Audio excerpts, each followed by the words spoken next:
All right, guys. Are you writing chemistry in your post-UTME examination? Okay, there are some simple questions they can ask you on calculations in chemistry. To be very particular, we're looking at radioactivity on half-life. Okay, the question says half-life calculation. The question says a piece of radioactive material counts 100 atoms. So the count is 100 atoms. Now, if its half-life, pardon me, is 20 seconds, the time taken for 125 atoms to remain would be, so it is simple. In the previous video, I showed you how to calculate questions on half-life. I gave the formula method. And the formula method to solve this number one, the first question, is I said 1 over 2 raised to power n is equal to the number of original atom over the final atom. Okay? The number of atoms, so pardon me, the number of final atom over number of original atom. So the number of original atom is 1000, number of final atom is 125. So I have, what's n?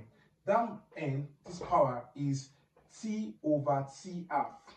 So n is t over t half. So this is the time taken for the decay. T half is half-life. So straightforward. So how do we solve? So we say 1 over 2 raised to power. Now what's t? The time taken for the half-life is 20 seconds. Okay, we are looking for time. So let's just find n. We're going to find time later. So let's find n. So what's the final atom? The final atom is 125 over 1000. So this should be year 1, year should be 4. Okay, let me just confirm my calculator. I have 1000 divided by 125. Okay, it's 8. Okay, 8, not 4. So here 1 and here is 8. So 1 over 8. So indirectly, I have 1 over 2 all raised to power n equal to 1 over 8. And expression can be written as 1 over 2 all raised to power n, okay, equal to, now 1 over 8 can be expressed as 1 over 2 raised to power 4. So 1 raised to 1 is also equals to 1 raised to power 4.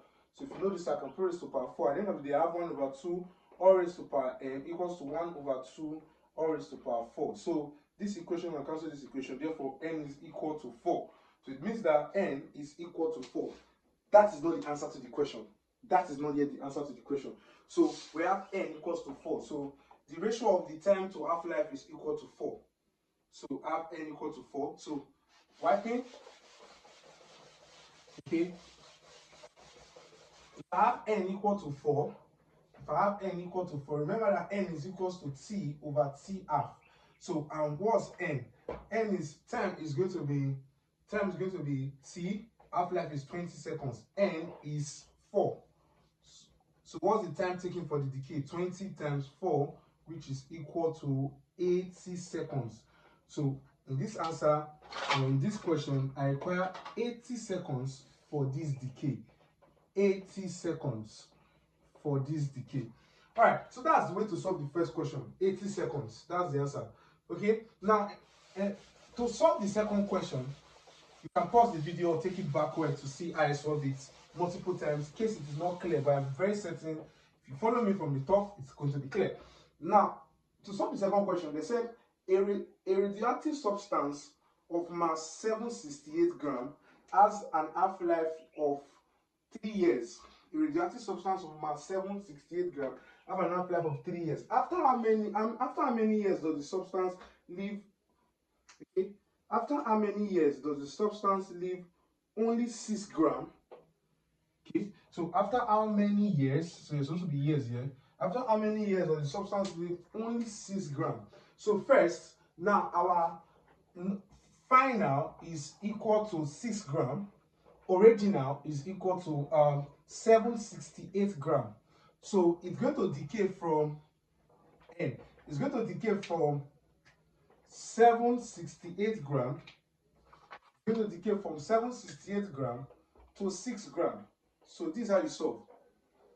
1 all over 2 into this equals to this. So what do we do? So what's n final? What's n final?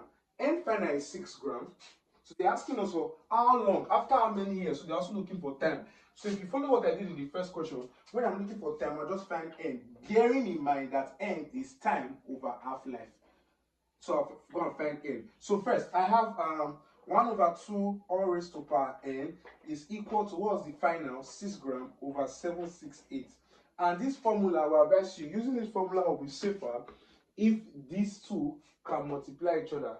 If they are divisors of each other, or they can multiply, I can multiply a value with the top or the numerator to get the denominator. So let's check. But even if it's not like that, we can solve with the formula, and just that it has to be, it will not be more complex using logarithm and co. So 6 divided by, so I'm going to do 768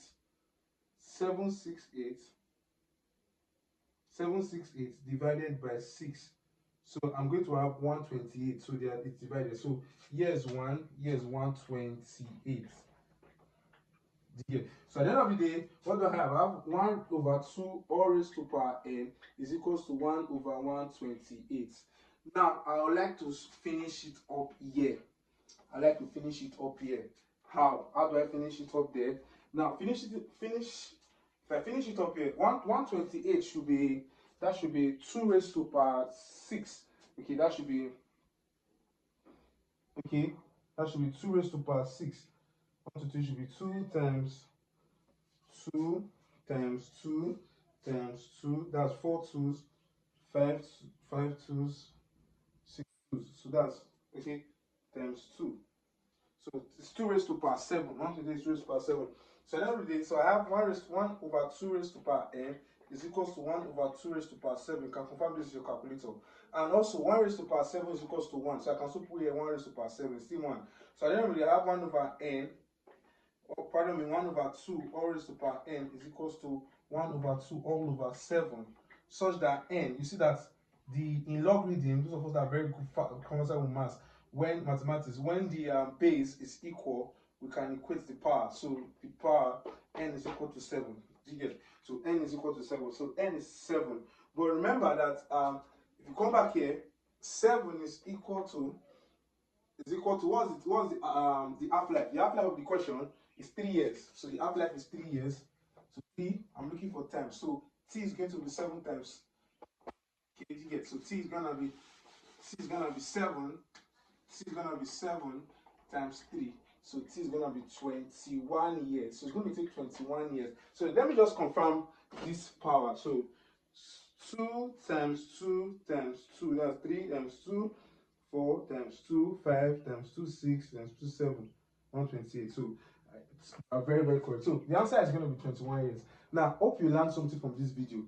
These are common post-UTME questions. So if you're writing your post-UTME examination anytime soon, I would like you to know these calculations and follow this channel for more. Make sure you like this video, you subscribe to this channel so that you get more updates. Even when you get to the university, to get chemistry videos, A-level, O-level, the analogous got you every time, any day. So I'll see you in the next video. For now, it's about